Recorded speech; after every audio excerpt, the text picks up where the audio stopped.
Pada mulanya ada seorang kawan baik saya mengajak saya untuk merasai pengalaman menyertai Women Heart Journey sebab dia nak share something good about that program dan juga supaya dapat manfaat dari menyertai program tu. Sebenarnya saya sangat bersyukur dan berterima kasih pada kawan saya sebab memperkenalkan saya dengan ESQ dan juga pada mulanya Women Heart Journey.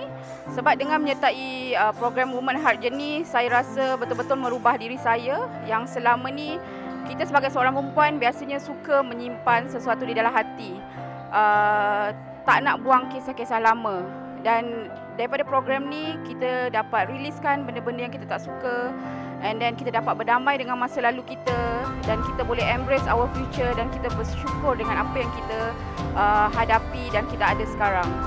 Saya rasa kesan yang paling besar adalah pada diri saya sendiri sebab saya menyertai program-program ni pun sebab nak memperbaiki dan mencari diri sendiri dan apa sebenarnya yang kita nak dalam hidup.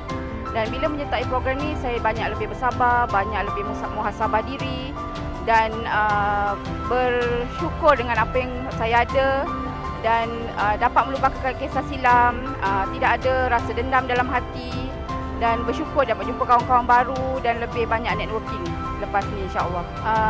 Saya menyeru pada semua wanita-wanita di luar sana untuk pada saya lah menyertai Women Heart Journey, especially dalam ESQ dan juga training-training lain yang dianjurkan oleh ESQ sebab dia sangat bermanfaat pada diri kita dan pada yang dah berkeluarga, boleh juga praktiskan pada keluarga dan juga implementkan pada anak buah dalam syarikat dan juga untuk syarikat-syarikat bagus untuk staff motivation dan insya-Allah saya rasa boleh dapat manfaatnya pada rohani, pada spiritual dan pada intellectual setiap individu.